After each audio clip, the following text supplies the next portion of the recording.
So about 6 months later, I'm at a training in Dallas for what is now our forward classes. And you get paired up with different people. And I got paired up with this lady for my print partner. And she looks over to me and she says, I hear God saying that you've been combative with your husband. Get her, God. Seriously. I'm like, seriously, God? Come on, right? Who uses the word combative, right? I'm like, and so I was like, dang it. All right, fine. And I knew God was speaking. Now, I was like, what are you trying to say, right? So I got in this place of just receiving from him, and I put my head down, and I began to ask God about the situation. And I said, God, what do you want to show me about this word combative? Why am I being this way? Why do I need to seek you? And he took me back, and I saw myself, I was probably 8 or 9 years old. I saw myself sitting, I can tell you where I was in our house. And he said, there's something that happened in this moment. And I said, what happened in this moment? Again, I was probably 8 or 9 years old. He said, this is when you made a decision to be your own protector and not allow me or your husband to cover you. He said, this decision was made after the trauma you went through of being molested. You made a judgment on all men, not just the man who hurt you, but you made a judgment on all men that said, men will always hurt me. I want to give you a definition of a judgment. A judgment is this: it's a decision we make about a person or people group in response to a trauma.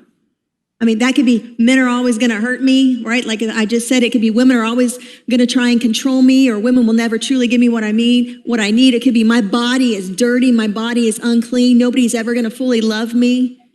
But let me just say this, it's very important for us to understand this. When someone sins and they commit a trauma against us, we call it sin. Yeah. All right? We don't dumb it down. Oh, that never happened. Oh, I just forgive them. No. We call it out and we say that was a sin. I should never have been sinned against. We acknowledge it, but then what we do is we let God shine his light on it and say, God, I need you to come in and heal this.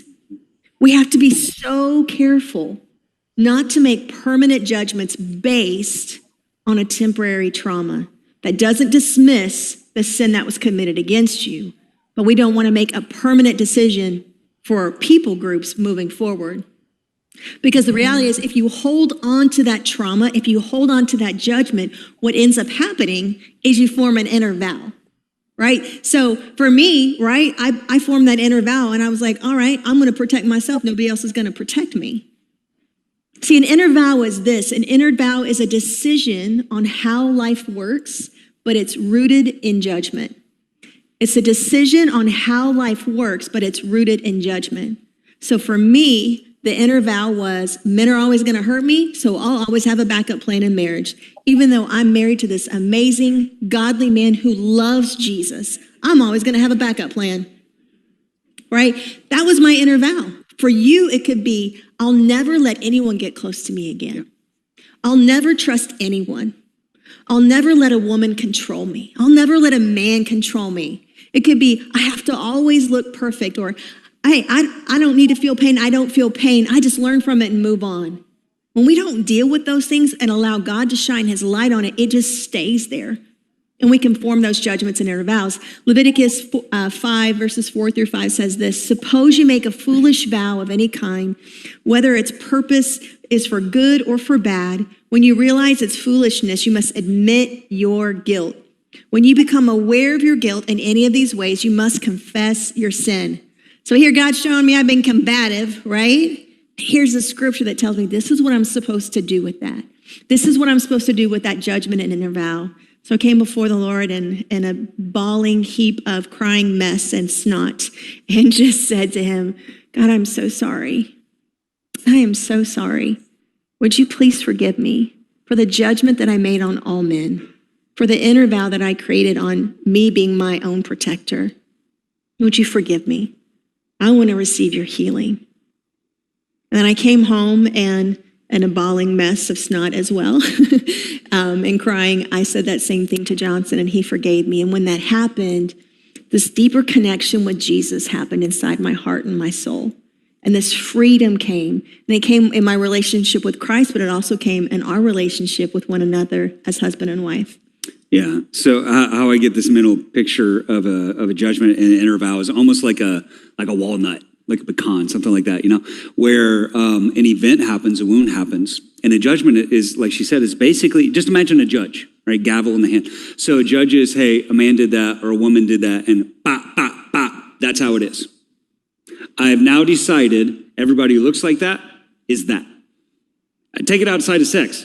All black people, all white people, all Republicans, all Democrats. Like, I have decided. Yep. I have made a judgment on this reality that everybody is that. And then what happens is that the inner vow is then formed to protect that belief. So if Summer says, hey, the judgment is all men are going to hurt me, I'm going to form an inner vow that says, well, then I have to protect myself. Because this is a judgment on the inside of this. Well, then I have to do this. My judgment is I'm not valuable by myself. The inner vow is then I have to be significant in my own right. I have to climb the corporate ladder. I have to conquer women. Whatever that thing is, that inner vow is then formed. And so what happens is, if I'm being really honest, so she comes back, we sit on the couch, I still remember that. And so she's pouring this out. I don't really have a framework for, I'm not really understanding what she's saying. Because honestly, I just thought she was always grumpy. I wasn't always grumpy. No, but you get in these arguments and you're thinking to yourself, this should not be an argument. Like, what do we have? Is this just how it's always going to be? But I didn't know there were deeper realities going on here. And if I, just give me grace when I say this. This is why some of you are still single. Or this is why some of you have jacked up marriages. Because a man did something to you, or a woman did something to you, you formed a judgment, created an inner vow. I'm never going to let a man do that to me ever again. And so you wear that, and then you wonder, why can't I get married? Because you have this bow up thing. Or a man's like, I'm never going to let a woman control me, but I want to get married.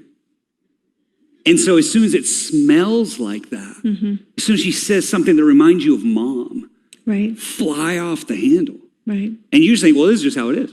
I was justified to do that because you're connecting what she did back to what mom did. She's not your mom. Nope. He's not your dad. He's not that guy. But there's judgments in their inner vows at work. And this is why, time out, this is why we have to pray that God would come and reveal these things. Because the truth is, with judgment and inner vows, for most of us, they've been a part of our life for so long, we don't even see them anymore. Because they're now the glasses that we look at life through. Well, this is just, men are always like that, or white people are always this, or women are always like that, or a boss is always like this, and so this is what I have to do. Like, we've made these inner vows about our worldview, about how we're going to live life. And so when, I guarantee you, 90% of you right now are like, next. Oh, this isn't me. It's because, you ever see somebody with glasses on their head and they're like, hey, have you seen my glasses? Right? This is our inner vows and judgments. We wear them all the time, but we're not aware of them because we've been wearing them for so long. All right, so where are my Zoom people? Why are they not popping up on the side? Okay, well, whatever. So everybody can see my screen? Yes. Okay. So basically, again, we're just going to talk about leading women. So this is just basically about strong women. So if you are a woman that's watching and you would consider yourself a strong woman, a take charge woman, you don't really like men to lead you in your life, then this is more of a session for you. But I think, everybody can get something out of it, as always. So somebody's a little loud over there. So you guys can mute yourself. That would be really, really great. Thank you. You're awesome. Okay, so like I said, so this is what we're going to go into today. So here's the problem, and this is generally speaking, but this is the problem that we're facing. Hard is attracted to soft. Those that are new, they will generally, I'm just letting you know, I generally say hard and soft. I try not to say feminine and masculine because I think that, sometimes We can get too caught up in that, what is feminine, what is masculine, because women have masculine tendencies and men have feminine tendencies. But then when we say things like that, it can get really confused. So hard is attracted to soft. Hard is really generally not attracted to hard, and soft is generally not attracted to soft. So that's how things work most of the time. However, I did want to say this, mild is attracted to mild. So if you have a milder personality, and we've talked about this in the past for those that have been around, it's actually a little bit easier for you to find somebody, because a mild person can find a mild person can find a soft person, a mild person can find a hard person.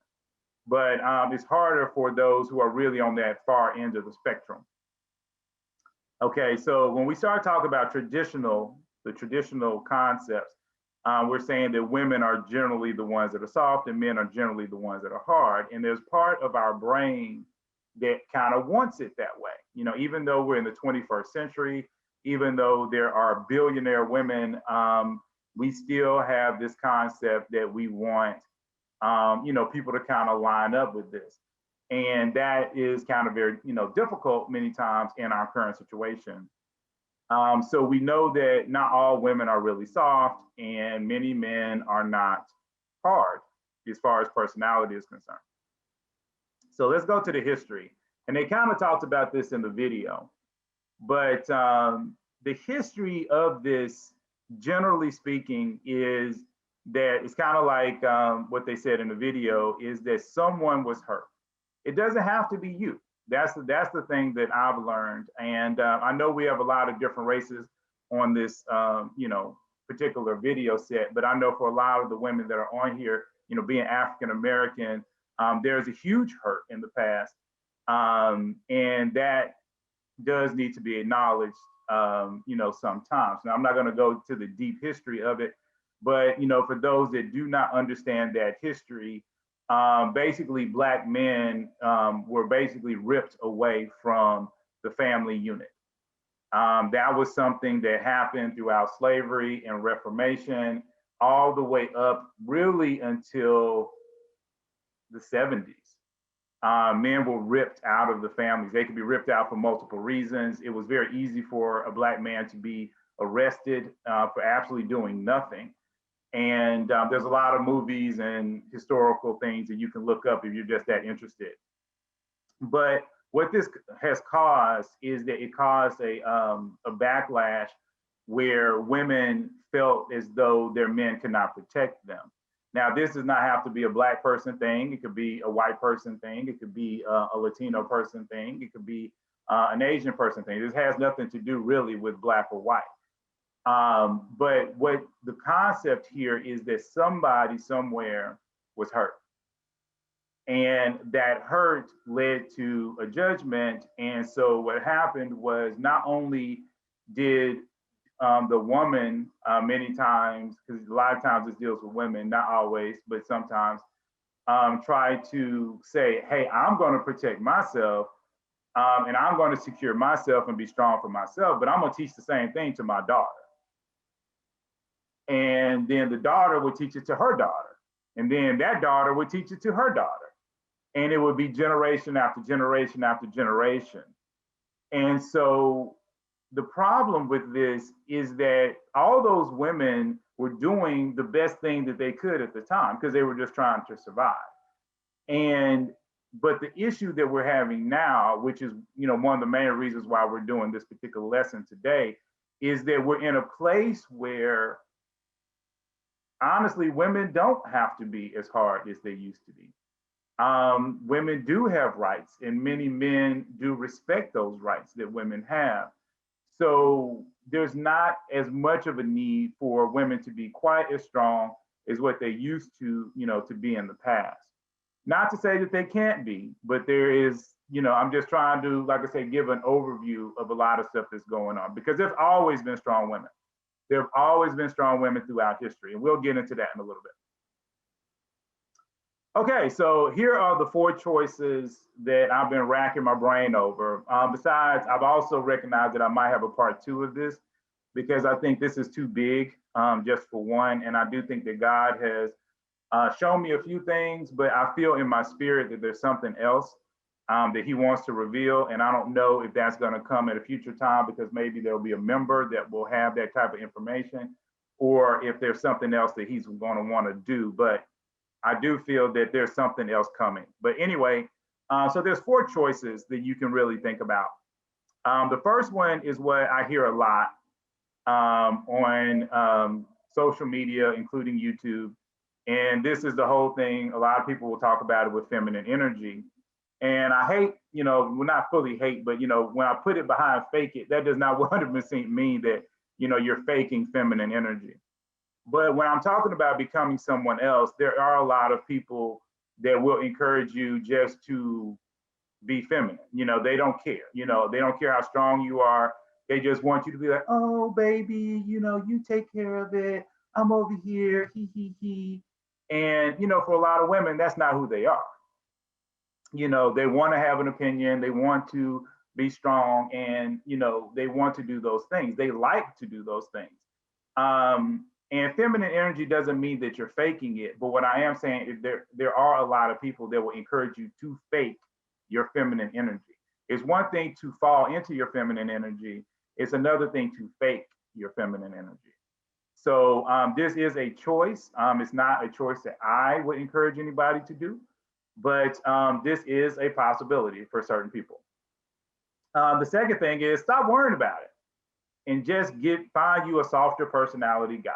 There's plenty of them out there. We've talked about this a few times. I know Danielle does not like this, even though I can't see her face right now because I'm presenting the screen. But I know that she does not like this because we talked about this briefly before.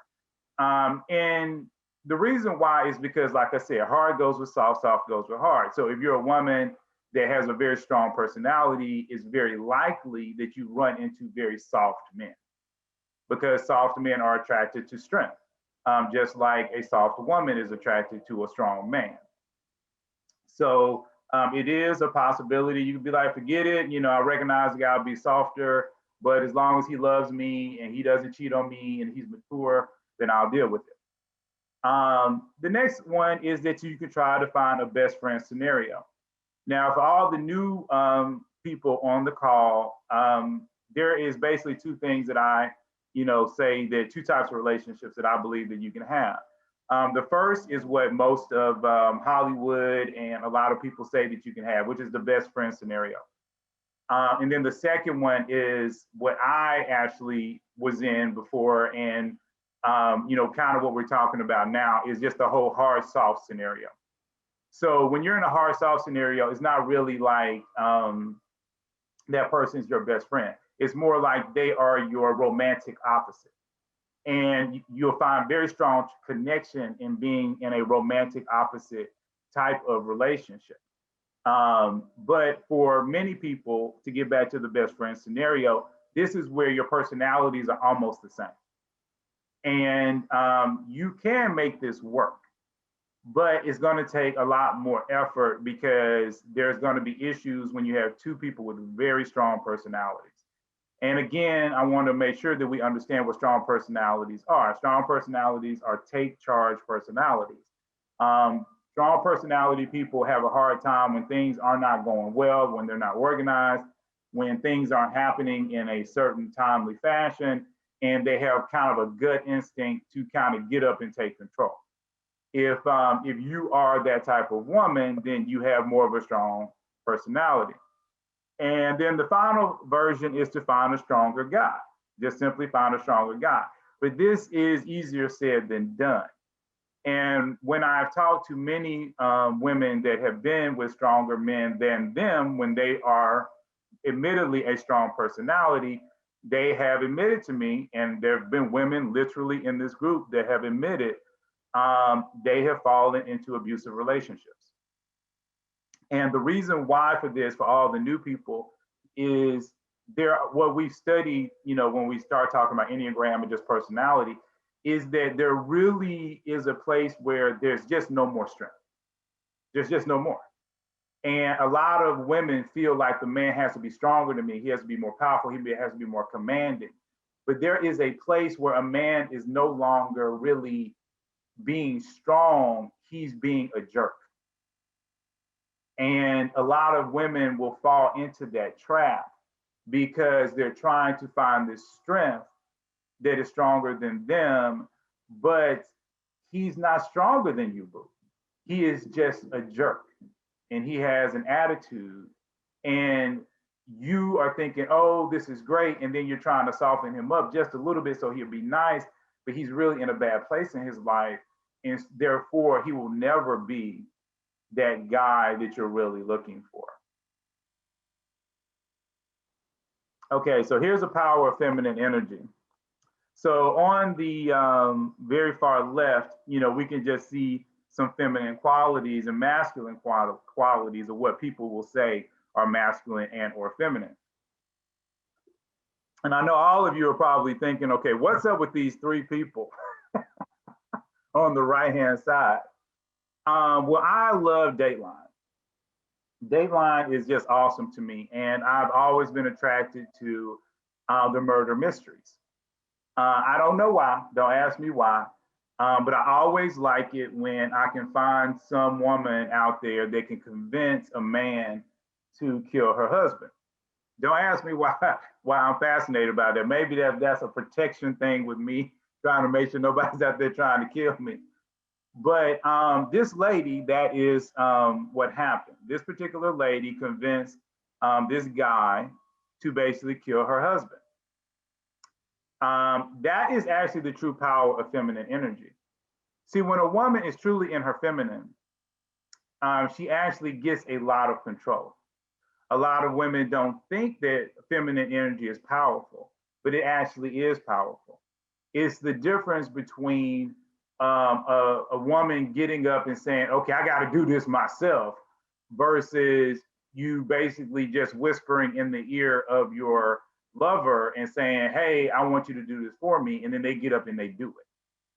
Now, this woman, I don't know if you all consider her attractive or not. I'm not going to play that game, but I've seen women that are overweight. I have seen women that are short. I have seen women that are tall. I have seen women on Dateline that are all different types of ages, 50, 60 years old, any a type of woman that many of you might not consider to be attractive.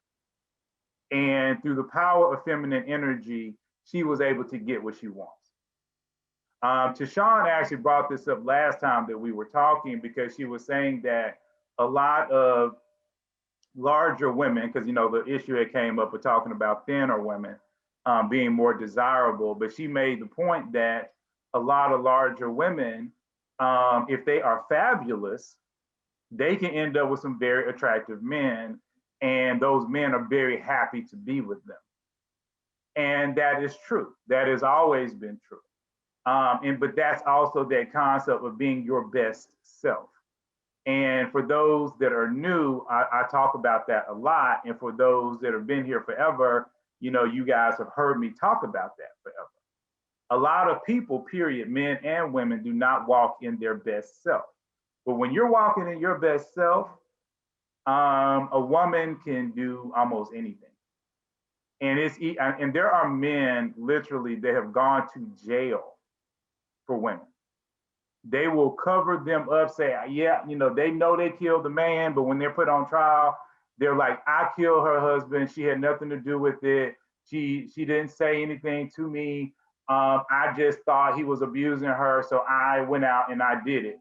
And he will go to jail for 20 years for this woman and will basically let her go free. That is the power of feminine energy. So when people talk about feminine energy is weak, is weakness, that is not true at all. Feminine energy is a stronger energy actually than masculine energy. And that's why great women of the past understood how to control men and understood how to get what they want. And this is actually a new movement that's starting to happen, because a lot of women don't understand the power of feminine energy. They think that femininity and being gentle and nurturing and loving and things like that are weak, but they're not weak at all. So I just want to put that out there, not to try to, say that women have to be that way, but I definitely think that that's important to understand.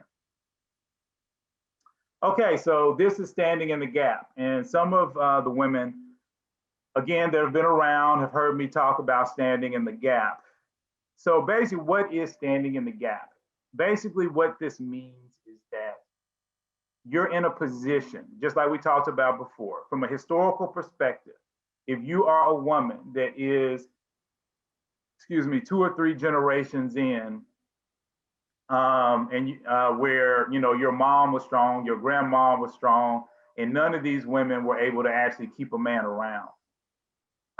You can stand in the gap for your daughter, for a future generation, by trying to come up with strategies to help the future generations.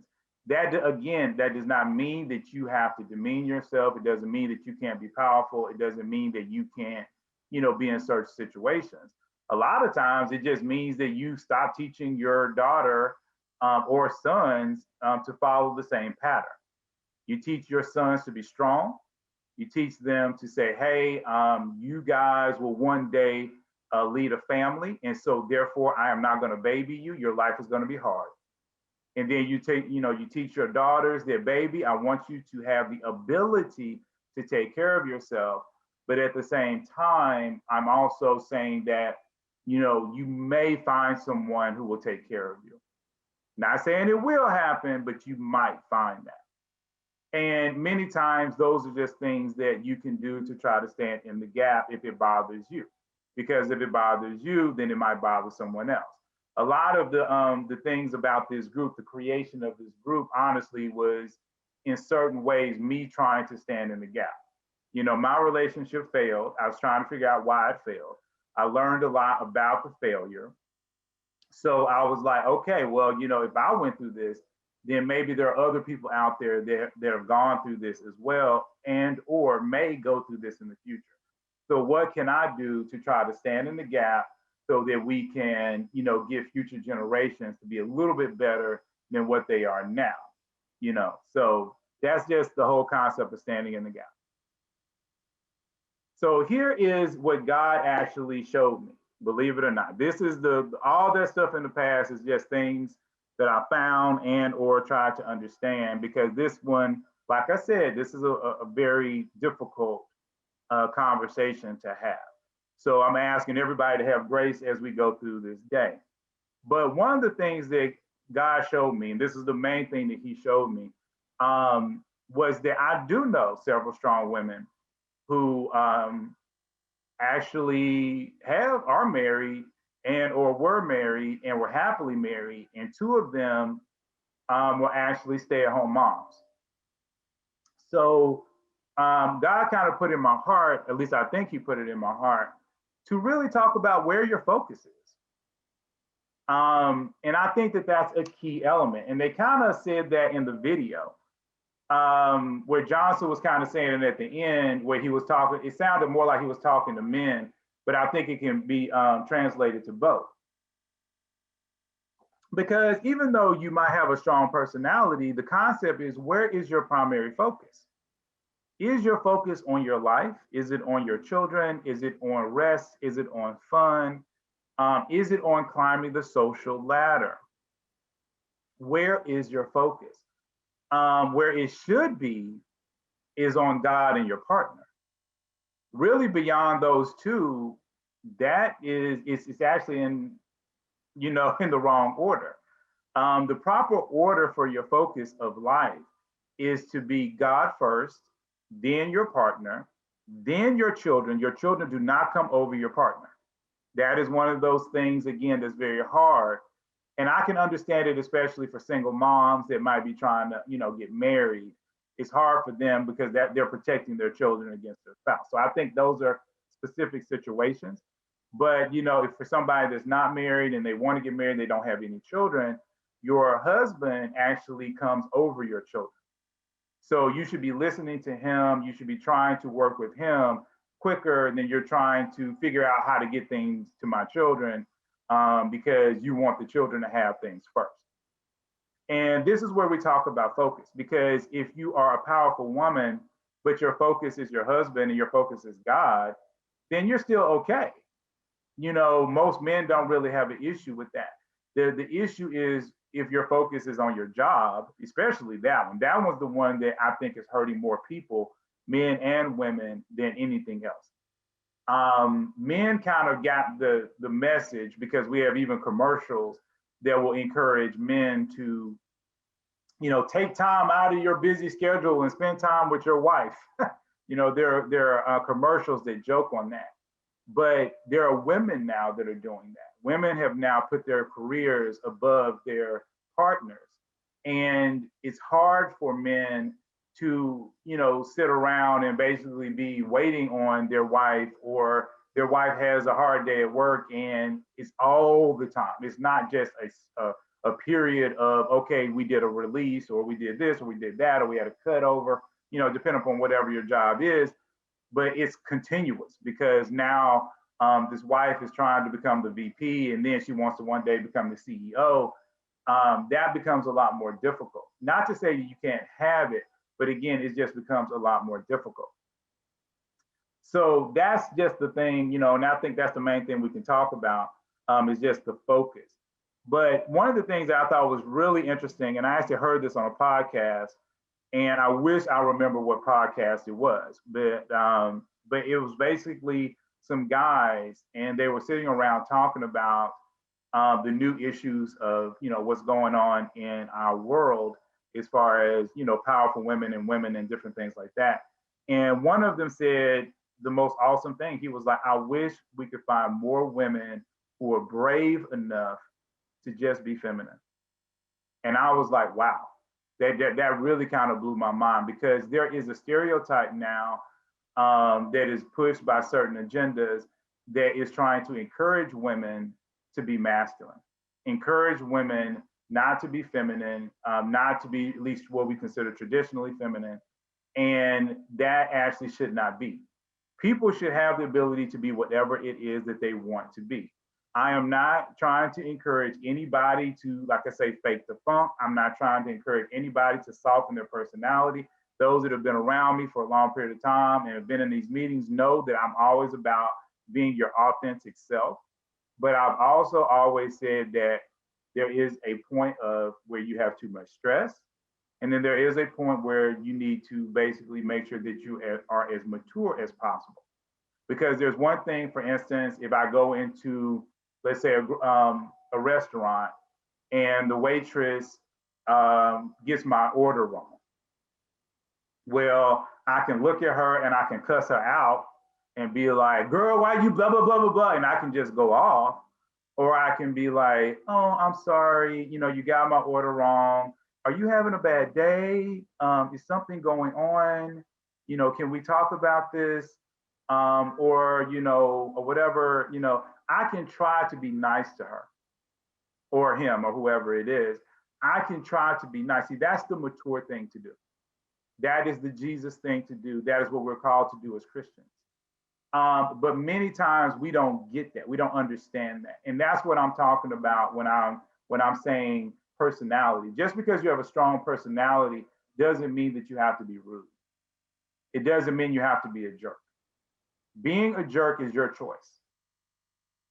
Okay, so before we get into the Q&A and the fun stuff,